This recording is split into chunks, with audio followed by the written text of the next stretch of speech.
गेली 40 वर्षांपासून प्रलंबित असलेला सांगली जिल्ह्यातील आष्टा येथील एडताक पांडू ते फकीरसर हा पाणंद रस्ता आज महसूल सप्ताहानिमित्त अखेर खुला करण्यात आलाय।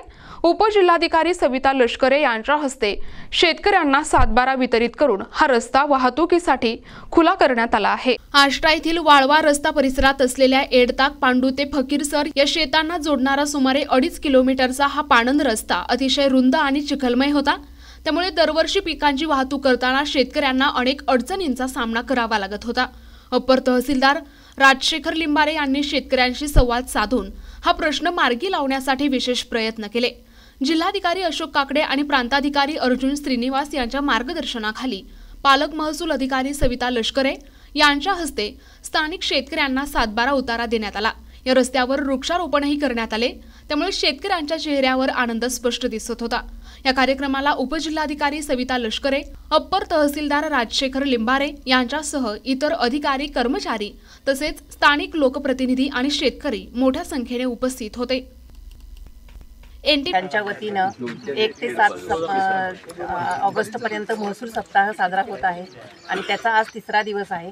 तसंही महाराष्ट्र शासन 365 दिवस खूपच चांगलं काम करतं आहे आणि त्याच्यामध्ये आजचा दिवस जो आहे त्यामध्ये पाणंद रस्ते जे खुले केले आहेत त्या पाणंद रस्त्यांवरती दुतर्फा झाडे लागवडीचा कार्यक्रम आहे आणि मी माननीय जिल्हाधिकारी, माननीय अप्पर जिल्हाधिकारी यांच्या मार्गदर्शनाखाली आम्ही पालक अधिकारी म्हणून प्रत्येक तालुक्यासाठी एक उपजिल्हाधिकारी नेमलेला आहे। त्यांच्या वतीनं मी इथं आलेली आहे आणि इथं जे तहसीलदार आणि तहसीलदारांची जी पूर्ण टीम आहे आणि आपण सगळे ग्रामस्थ या सगळ्यांनी मिळून एक जे चांगलं काम केलेलं आहे त्याची मी साक्षीदार आहे असं मला वाटतं। इथं आल्यापासून मी इथलं जे वातावरण आणि हे सगळं पाहते आहे, तुमच्या सगळ्यांच्या भावना माझ्या लक्षात आलेल्या आहेत आणि मी फक्त एवढी अपेक्षा करेन की आपण इथून पुढं असं प्रशासनाला सहकार्य करावं आणि आणि सगळ्यांचंच आपलं काम होईल, सगळ्या नागरिकांसाठी या सोयीच्या गोष्टी होतील याबद्दल आपण दक्षता घ्यावी। बाबासाहेब मिस्त्री शेतजमीन या रस्त्यासाठी गेली 3-4 महिन्यापासून या भागातील सर्व शेतकरी ऊस तोडे आल्यानंतर प्रचंड अडचण आल्यावर या कारखान्याचे राजाराम बापू सहकारी साखर कारखान्याचे चेअरमन युवा नेते प्रतीकदादा पाटील आणि जयेंद्रजी पाटील साहेब आणि भैरवनाथ पाणी पुरवठा संस्था यांच्याकडे त्यांनी पाठपुरावा केला।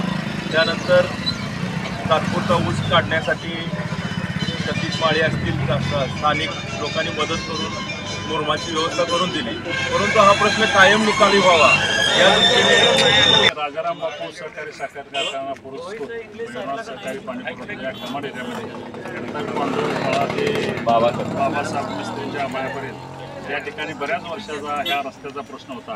या ठिकाणी ह्या स्कीमवरचा ऊस बाहेर काढताना बऱ्याच शेतकऱ्यांना अडचणी होत होती।